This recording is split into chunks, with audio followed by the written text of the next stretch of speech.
Perkenalkan, nama saya Tri Indah Rismawarni, ini 1810416710, kelas manajemen A3 pagi, mata kuliah analisis lingkungan bisnis, video dosen pengampu Adi Mursalin SEMM.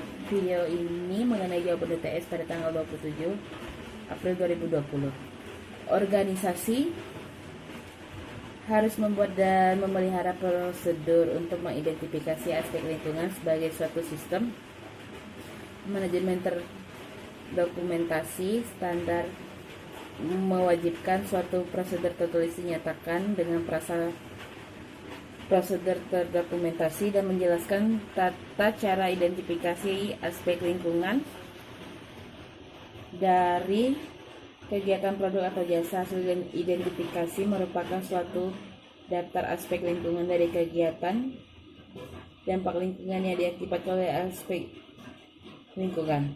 Sebutkan dan jelaskan lingkungan yang harus diperhatikan oleh perusahaan dalam menjalankan bisnis. Yang pertama, lingkungan internal.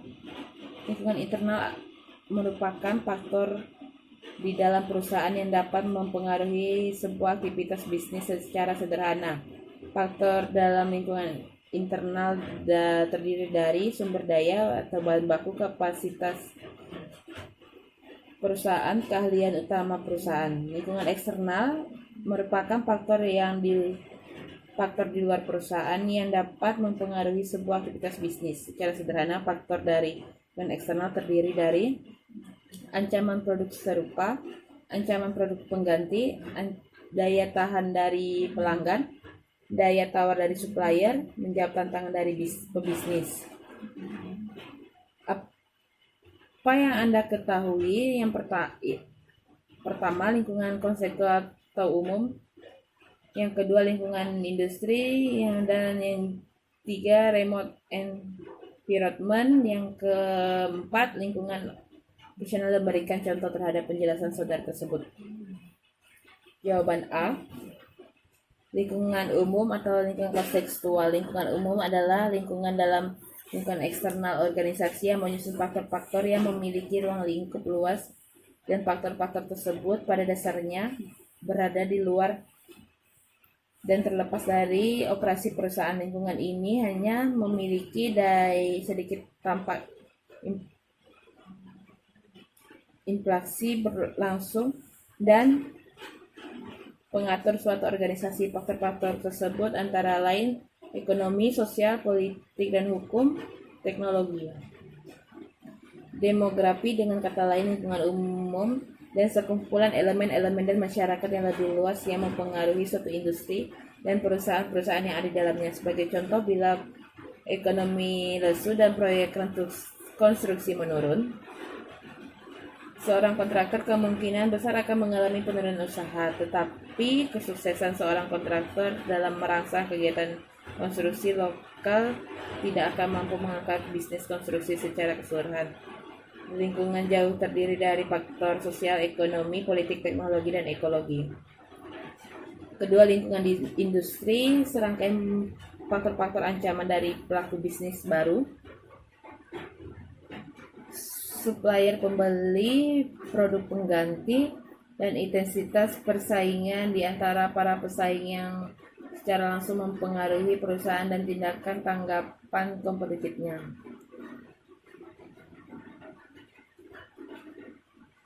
Kekuatan-kekuatan yang mempengaruhi persaingan industri sebagai berikut: ancaman pedagang baru, tindakan rivalitas di antara para pesaing yang ada, tekanan produk pengganti, kekuatan tawar-menawar pembeli atau substitusi, kekuatan tawar-menawar pemasok.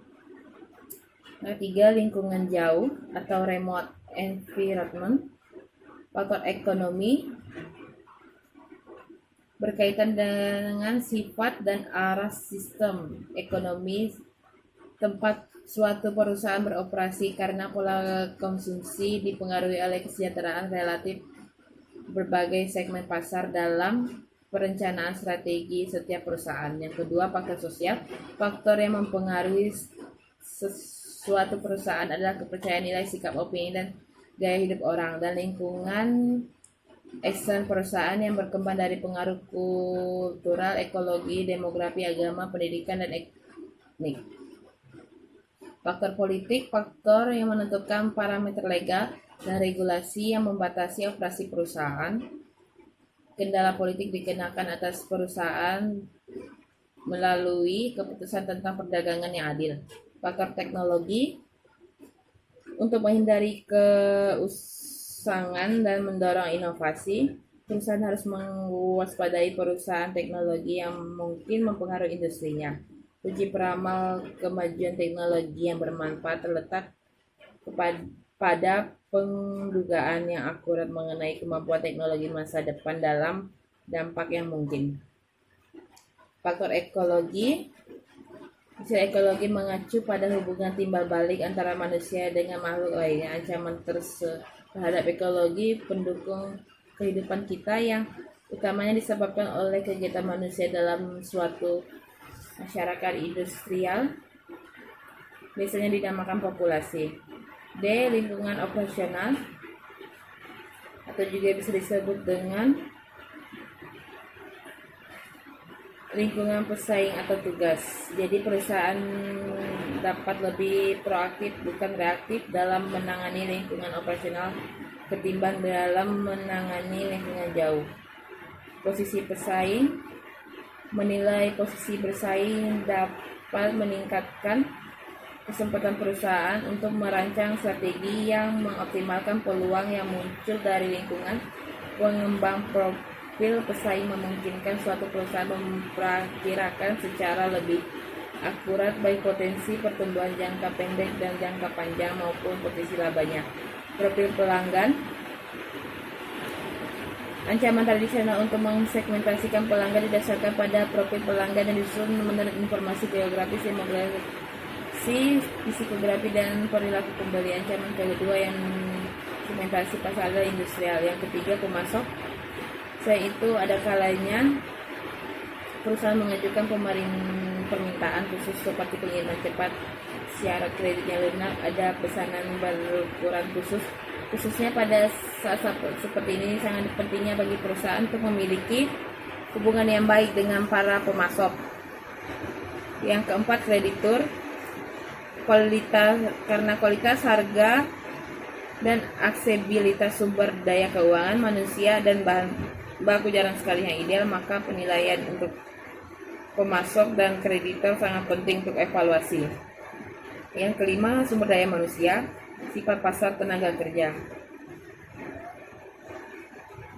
Akses perusahaan ke karyawan yang dibutuhkan utamanya dipengaruhi oleh 3 faktor, yaitu reputasi perusahaan sebagai penyedia kesempatan kerja, yang kedua tingkat kesempatan kerja setempat, yang ketiga ketersediaan orang dengan keterampilan yang dibutuhkan. Sebagai contoh, suatu usaha butik, dalam membuka dan menjalankan usaha kita mengetahui dalam hal bersaing, kemudian pelanggan, pemasok, kreditur, dan sumber daya manusia. Jika semuanya sudah mencakupi hal bersaing dalam toko lain, bisa lebih mudah karena kita mencakupi semua yang ada di dalam lingkungan. Apa yang dimaksud dengan lingkungan dengan analisis pasar? Metode analisis yang digunakan untuk mengidentifikasi faktor-faktor eksternal yang mempengaruhi suatu organisasi. Pastel analisis dapat digunakan untuk mempertimbangkan faktor-faktor permasalahan eksternal, yaitu politik, ekonomi, sosial, teknologi, legal, dan environment. Kerangka kerja yang telah mengalami perubahan tertentu karena para ahli pemasaran telah menambahkan hal-hal tertentu seperti untuk etiket. Untuk pemasaran unsur demografi sambil memanfaatkan kerangka kerja saat meneliti pasar. Ada beberapa hal yang perlu ditanyakan saat melakukan analisis ini, yang memberi mereka gambaran tentang hal yang harus diingat. Yang pertama, bagaimana situasi politik negara dan bagaimana pengaruh terhadap industri. Yang kedua, faktor ekonomi yang lazim. Yang ketiga, seberapa besar arti budaya di lingkungan dan apa faktor penerusnya. Yang keempat, inovasi teknologi, apa yang mungkin muncul dan mempengaruhi struktur pasar. Yang kelima, apa masalah lingkungan untuk industri ini. Yang kedua, bagaimana lingkungan eksternal dan lingkungan industri yang berpengaruh pada kegiatan bisnis di daerah. Lingkungan eksternal secara umum lingkungan perusahaan yang dapat dikategorikan dalam dua bagian, yakni lingkungan eksternal dan lingkungan internal perusahaan. Lingkungan eksternal sendiri dapat diklasifikasikan dalam dua bagian besar, yaitu lingkungan yang sifatnya umum dan industri. Lingkungan umum adalah suatu dalam lingkungan eksternal organisasi yang menyusun faktor-faktor yang memiliki ruang lingkup luas, dan faktor-faktor tersebut pada dasarnya berada di luar dan terlepas dalam operasi perusahaan. Faktor-faktor tersebut antara lain ekonomi, sosial, politik, dan hukum, teknologi, demografi. Yang kedua, lingkungan industri. Lingkungan industri adalah serangkaian faktor-faktor ancaman dari pelaku bisnis baru, supplier, pembeli, dan produk pengganti yang intensitas bersaing di antara para pesaing yang secara langsung perusahaan untuk mempengaruhi dengan industri. Semakin besar kemungkinan perusahaan untuk menghasilkan laba di atas rata-rata. Soal B, video 1. Apa judul video di atas? Video tersebut adalah manajemen strategi analisis internal. Yang kedua, siapa pembicara dalam video yang ditonton?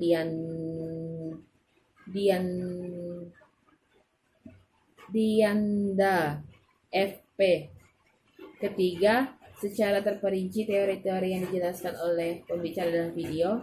Analisis lingkungan internal. Internal adalah kelemahan dan kekuatan perusahaan.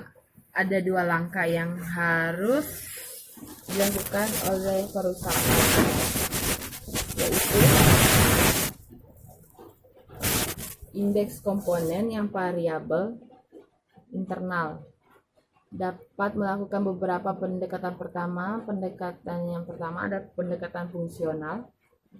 Dalam pendekatan ini, keunggulan dalam perusahaan biasanya dilihat dari fungsi bisnis perusahaan seperti fungsi pemasaran, fungsi produksi, fungsi logistik, dan lain-lain.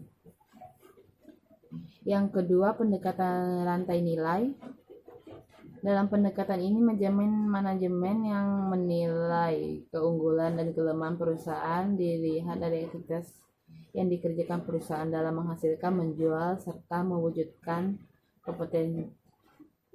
kepuasan konsumen. Yang ketiga, pendekatan unit keunggulan bersaing. Dalam pendekatan ini, keunggulan dan kelemahan perusahaan akan dilihat oleh manajemen berdasarkan aktivitas. Yang keempat,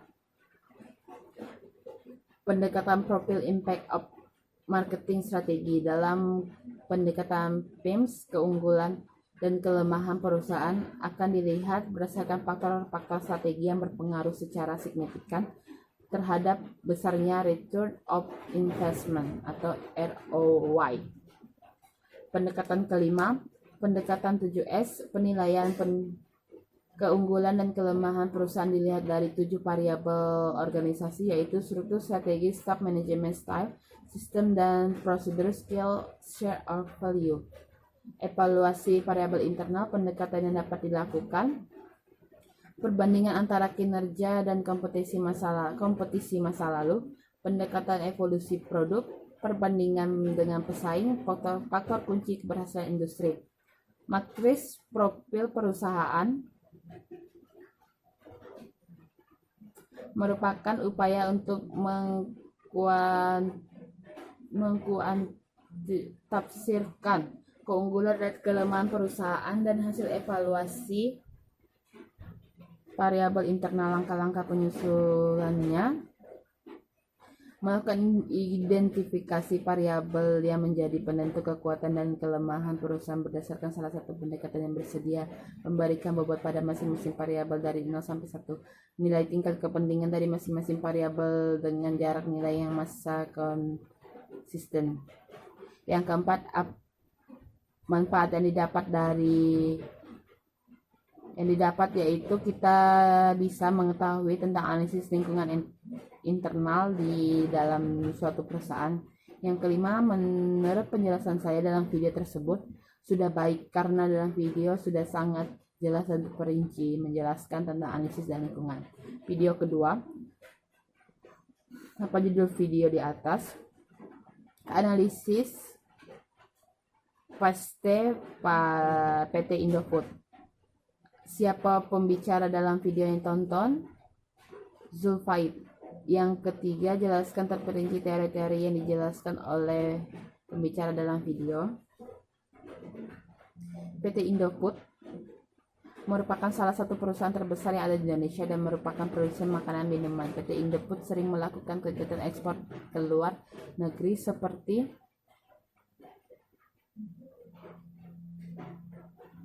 ke negara Australia, negara-negara Asia, dan juga negara-negara Eropa. Pastel ini terdiri politik, ekonomi, sosial, budaya, teknologi, dan lingkungan hukum.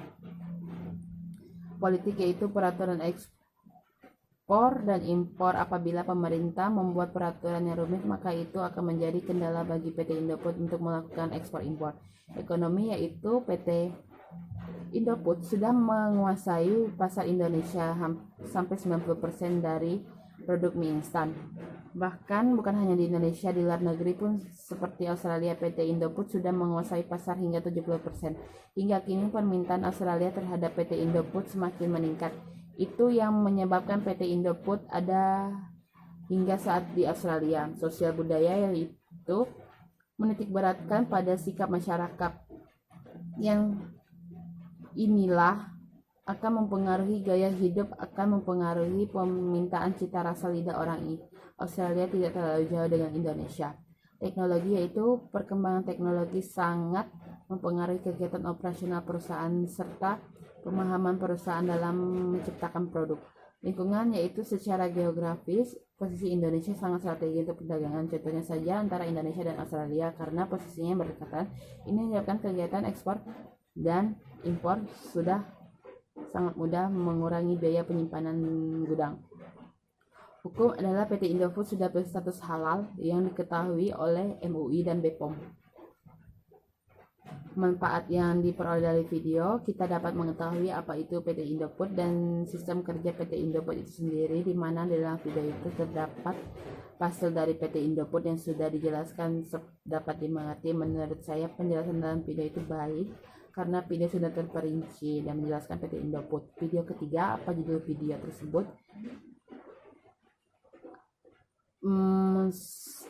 SWOT analisis.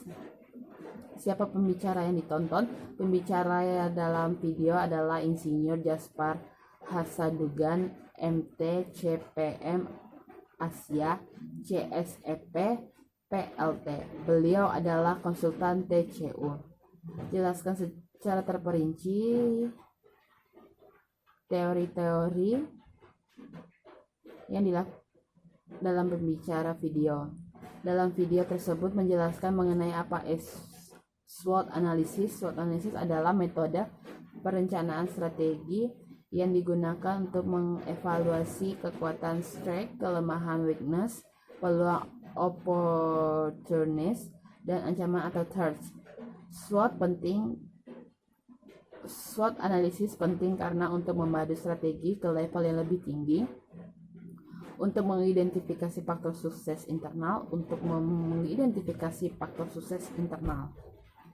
mempertahankan dan meningkatkan kinerja produk, layak, dan bisnis melalui keputusan strategi pertumbuhan di masa depan. SWOT template berisi elemen yang menggambarkan helpful dan harmful.